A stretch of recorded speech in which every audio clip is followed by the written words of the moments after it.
Okay, so your first option in creating your animal is to just draw it onto white paper, and you can use stencils to help you out. So we're going to use basic shapes. So I have sketched out an elephant. It's kind of hard to see. So this could be in your workbook, and you're going to look up this to help guide you. And I know that my elephant has an oval body, so I'm going to trace an oval stencil, and I'm going to place it on my paper so I have enough room to make his head and his legs. Okay, so I hold my stencil down and I put my pencil around it. I never draw on the stencil, I always draw on the paper. Okay, and I'm going to make this a little darker just so you guys can see it on the camera. Okay, and now I know my elephant has a circle head, so I'm going to go through my bin and I'm going to try to find a circle stencil. And here I found one.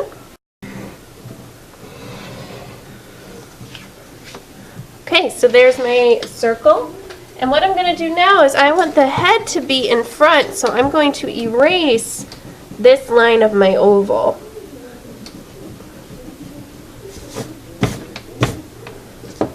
That way the circle looks like it's on top, because this is going to be the head of my elephant.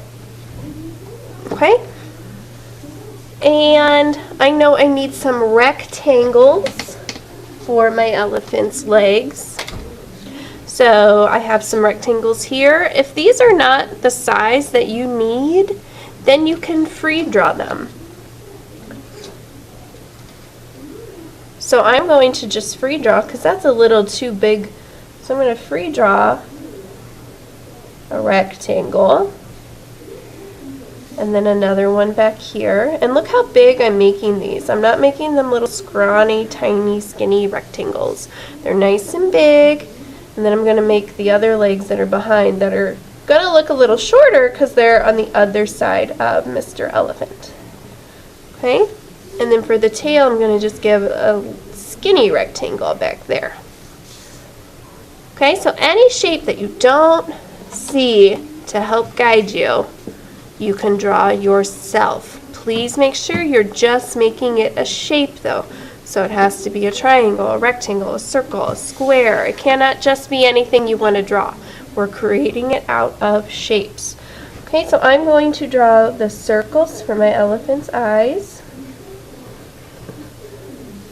And I'm going to draw a big long rectangle. And that's going to be the nose of my elephant, the big long snout. And then I need to erase this line here because the nose goes in front.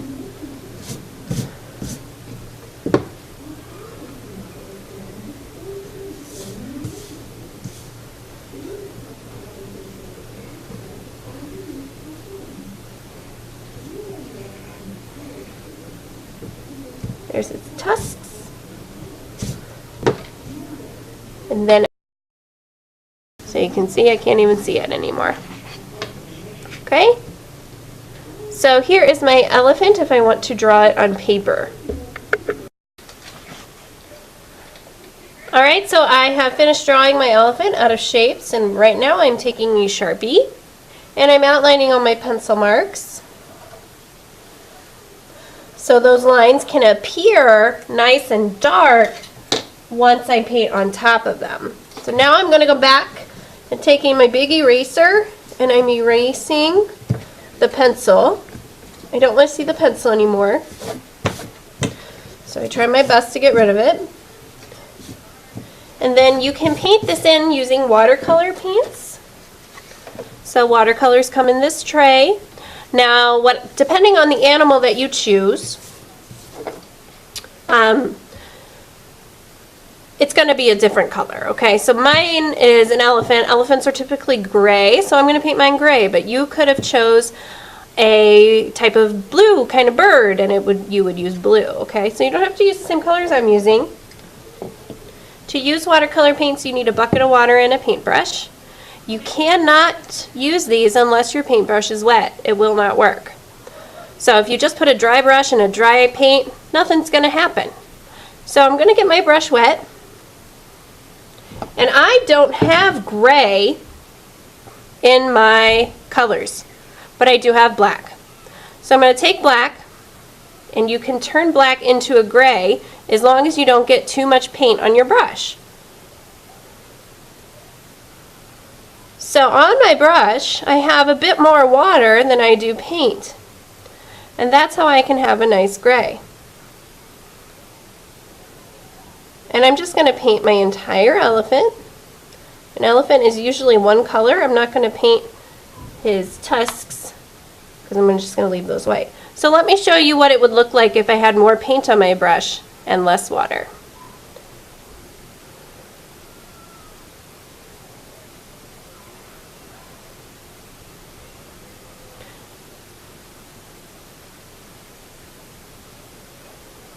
You can tell that this is darker than this. So if you have more paint, it means your color's darker. If you have less paint, more water, the color's going to be lighter. So you have to balance that out. So I just get a little more water on my brush. And you never, ever, ever want to push your brush across your paper. If you push it like this, you can already see I'm getting a bad hair day. The hair is being pulled back. It's like someone's pulling your hair. And you don't like your hair being pulled. Your brush doesn't like its hair being pulled. So what I'm doing is I'm going up, I'm flipping my brush, I'm coming back down. Going up, flip, down, flip. Up, flip, down, flip. You could even do that side to side. Across, flip, across, flip. Across, rather than painting and then scooching it. You never want to do this kind of stuff. You can see the hair. Bad hair day. No bad hair days.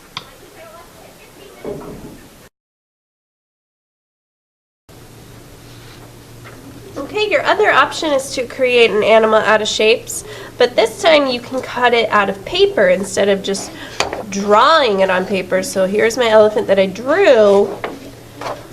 You can have the option to cut out and glue it together. Depends on which one you prefer.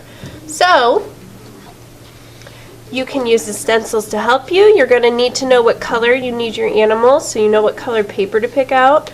I can put out my scrap paper that we can dig through, or you can tell me what kind of paper you need and we can get it out. Okay, so you want to make some type of creature. So what I'm going to do, I'm going to make like a little kind of chick. So that's why I have the yellow paper, and I don't like to waste paper, so I'm going to start here at the bottom, and I'm going to lay my stencil down, and I'm going to circle around it, and I take the stencil off, and I've created a circle. Okay? And I'm going to make a smaller circle. And then I'm going to cut these out. Now, when you cut on a curved line, see how this line is curved, you want to remember to move your paper. You don't want to move your scissors all around because then you can actually hurt yourself. So if you look, my scissors will stay in the same spot. They're just opening and closing. And I'm turning my paper as I go around, and then when you need to, bring your hand back. You never, ever, ever want to put your hand in the direction of your scissors because you might cut yourself. So it always should stay behind or to the side of your scissors. Okay, so here's my big circle, not my scissors. So then what you're going to do is you're going to get some glue, and you can start gluing these shapes together. So I'm going to set this yellow one here, and this one's going to be the top, the head of my chick. So I'm just going to put some glue at the bottom. So here's my glue, and it's going to go on top of my other yellow circle. So I have a big yellow circle and a tiny yellow circle. So I'm changing sizes. So this will be the body, this will be the head. Okay, and it should stick together nice and neat. And then I need some little wings to put on my chick. So I'm gonna dig through my triangle shapes stencil, and I think this one will work good.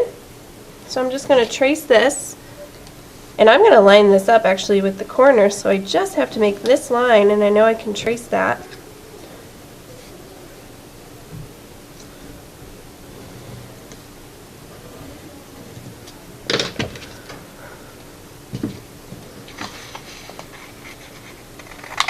Now on straight lines, you don't have to focus on turning your paper, because straight you can just cut right in. Okay, so right here, see, I've made 2 triangles. And then I can get my bird back in front of me, or whatever animal you have chosen, and you can glue this down. So I'm just going to put a little line of glue at the top, because this part doesn't need any glue. It's hanging off of it. It doesn't have to stick to anything. And then I'm going to try to do the same thing on the other side. Like that. Okay, so I'm really done with my yellow.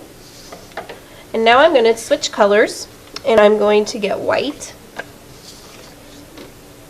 And I need to make circles for the eyes. Now my stencils are way too big for this, so that means I have to free draw.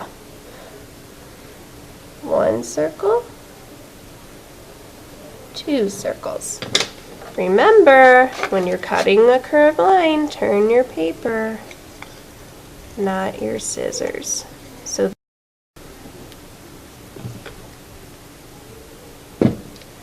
and here are the eyes. Now I think every eye needs an eyeball, so I have some black paper here, and I'm going to cut out really tiny circles. Now here's a trick. I can cut this black paper into 2 pieces, and I can put one beneath the other, and I can just draw 1 circle, and if I keep them together, I can cut both of the papers at the same time, and that way I don't have to cut twice, but I still create 2 circles. Okay, I know it's so tiny, but see, there's 2, 1, 2. And then you need dots of glue. I need a beak. So beak will be a little baby triangle. And I'm going to use orange paper. So what I'm going to do is I'm going to dig through my scrap bucket to find some orange. Here's some scrap paper. Just going to draw a triangle. And see how I use the edge to be the bottom of my triangle? That way I just don't have to cut 3 lines. I only need to cut 1 and 2. And a dot of glue.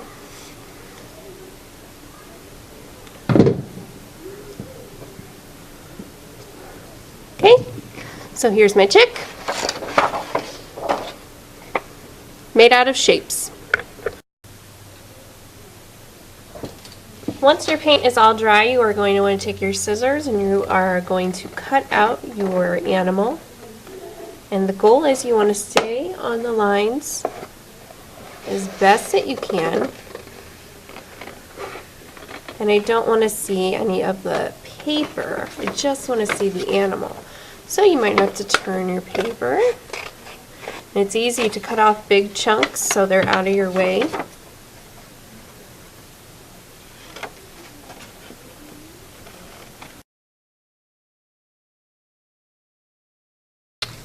Okay, so here is my elephant all cut out, made of shapes, and here is my ducky made of shapes. Either one will work for our classroom.